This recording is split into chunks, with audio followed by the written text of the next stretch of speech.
양진석 세무사입니다. 업무용 승용차 관련되는 부분들을 하나씩 살펴보도록 하겠습니다. 개인이죠. 소득세 신고를 한 겁니다. 그래서 업무용 승용차 관련되는 게 세 가지로 나눌 수가 있어요. 성실신고사업자라는 게 있고요. 두 번째는 전문직 종사자입니다. 그 다음에 복식부기 의무자입니다. 이 세 개예요. 이 세 개 조건에 해당되는 게 승용차 관련되는 제재 규정이 있습니다.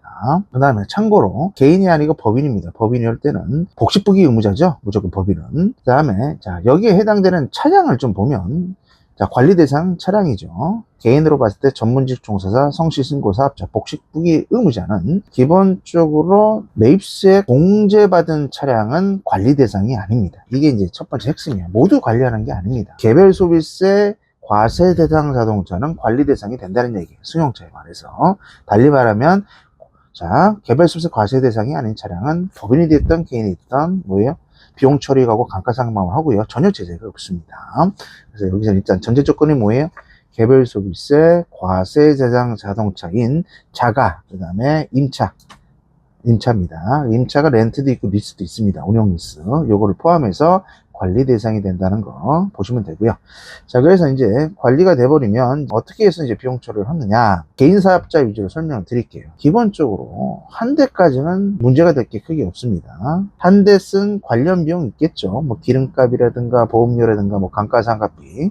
여기에 업무 사용 비율입니다. 이 업무 사용 비율에 해당하는 것만큼 전부 다 비용 처리가 가능해요. 근데 문제는 이제 한 대 이상이 될 때입니다. 개인 사업자 관련에 대해서는 원칙이요. 업무 사용 비율의 0%입니다. 비용 처리가 안 되는 거예요. 특례 기준으로 업무 사용 비율의 50%까지 인정되는 게 있어요. 그게 뭐냐? 2대 이상일 때입니다. 복식부기 의무자에 대해서는 2024년도와 2025년 귀속분에 대해서는 관련 비용의 업무 사용 비율입니다. 여기 곱한 거에 50%만큼 비용 처리는 가능해요. 그럼 전체 다 뭐예요? 2대 이상이 될 때는 업무 사용 비율만큼의 공제를 받으려면 전용보험에 전부 다 가입을 해야 된다는 거. 성실신고사업자라든가 전문직 종사자는 2대 이상이 됐을 때는 보험에 가입을 하지 않았어요. 이럴 경우에는 승용차를 쓰더라도 비용처리 전혀 할 수가 없습니다.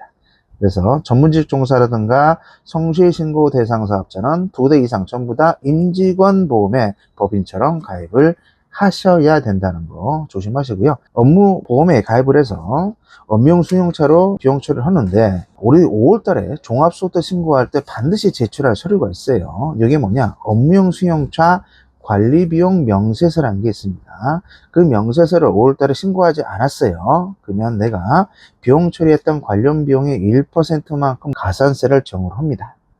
무조건이에요. 근데 또 주의사항이 업무용 승용차 관리비용 명세서를 제출을 했는데 사실과 다르게 기표를 했습니다. 여기 또 문제가 돼요.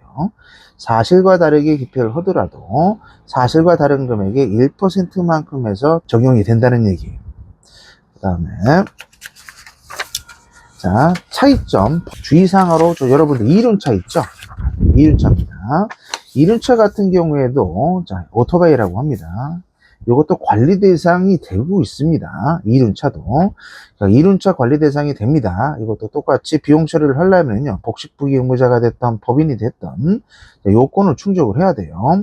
이륜차 중에서 내연기관입니다. 내연기관을 원동기로 하는 그 오토바이가 총 배기량이 125cc를 초과하는 거. 이거 관리 대상이에요. 그럼 125cc가 안 돼버리면 비용 처리에도 상관이 없어요. 또는 내연기관 외 것을 원동기로 할 때는 전격 출력이 1kW를 초과하는 거 있죠. 이것도 관리 대상이 돼요. 그 다음에 똑같은 것도 승용 자동차 말고 똑같이 캠핑용 자동차도 트레일러 포함해서 똑같이 관리 대상이 되고요. 그 다음에 전기 자동차 있잖아요. 승용차와 똑같아서 관리 대상차가 됩니다.